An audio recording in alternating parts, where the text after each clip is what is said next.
Hope is a good thing. Maybe the best of things, and no good things ever dies. Get busy living or get busy dying. ரொம்ப சிம்பிளாக சொல்லணும்னா இந்த படம் ஒரு masterpiece that never be replaced. One of the greatest films ever made அப்படின்னு சொல்லலாம்.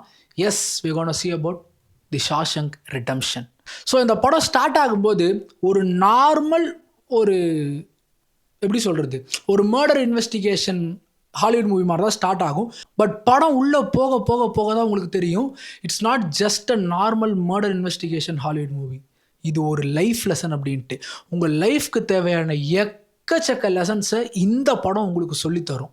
S, இது ஒரு ஜெயில் படம் தான். இந்த படம் ஃபுல்லாக ஜெயிலை சுற்றி தான் ரிவால்வ் ஆகும். அந்த ஜெயிலில் இருக்கிற ஒருத்தவனுக்கு ஒரு ட்ரீம் இருக்கும். அந்த ட்ரீம் அட்டைன் பண்ண அவன் என்னென்னலாம் பண்ணுறான் அண்ட் எந்த அளவுக்கு அவனுக்கு ஹோப் இருக்கும். எஸ், சிம்பிளாக சொல்லணும் அப்படின்னா இந்த மொத்த படத்தையும் ஒரே வேர்டில் அடக்கணும் அப்படின்னா this movie is all about hope. இதுதான் இந்த படத்தோட ஒன்லைன், ஹோப். அண்ட் எஸ்பெஷலி இந்த படத்தோட ஸ்டாரர்ஸாக மார்கன் ஃப்ரீமேனும் டிம் ராபின்ஸும் நடிச்சிருப்பாங்க. ஸோ இவங்களோட பெர்ஃபார்மன்ஸ் இருக்கே லிட்ரலாக தி பெஸ்ட் அப்படின்னு சொல்லலாம். அவ்வளோ சூப்பராக பண்ணியிருப்பாங்க. ஸோ அந்த கேரக்டராகவே அவங்க வாழ்ந்திருப்பாங்க அப்படின்னே சொல்லலாம். இந்த படத்தை நீங்கள் பார்க்கும்போது லிட்ரலாக நீங்களே அந்த ஜெயிலுக்குள்ளே இருக்கிற மாதிரி ஃபீல் ஆகும். அவ்வளோ ரியலிஸ்டிக்காக அவ்வளோ சூப்பராக எடுத்திருப்பாரு இந்த படத்தோட டிரெக்டர். இந்த படத்தோட ஒவ்வொரு ஃப்ரேமும் பேசுங்க. உங்கள் வாழ்க்கையில் எப்பப்பெல்லாம் நம்பிக்கை இழக்கிறீங்களோ, இதுக்கப்புறம் என் வாழ்க்கையில் ஒன்றுமே இல்லை, எந்த ஹோப்பும் இல்லை அப்படின்னு உங்கள் வாழ்க்கையில் நம்பிக்கை இழக்கிற தருணம் இருக்கும் தெரியுமா, அப்போ இந்த படத்தை நீங்கள் பார்த்துருந்தீங்கன்னா உங்களுக்கு ஒரு ஹை லெவல் ஆஃப் ஹோப் கிடைக்கும்.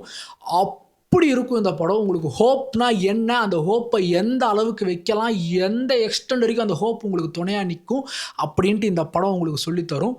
ஸோ எஸ், ஹோப்பு, ஃப்ரெண்ட்ஷிப்பு, ரிடம்ஷனு, பர்சிவரன்ஸு, இப்படி எக்கச்சக்க விஷயத்தை பற்றி இந்த படம் உங்களுக்கு சொல்லித்தரும். ஸோ ஸ்டில் இந்த படம் ரிலீஸ் ஆகி 30 வருஷம் ஆனாலும் ஐஎம்டிபியில் நம்பர் 1 பொசிஷனை பெற்றிருக்கு.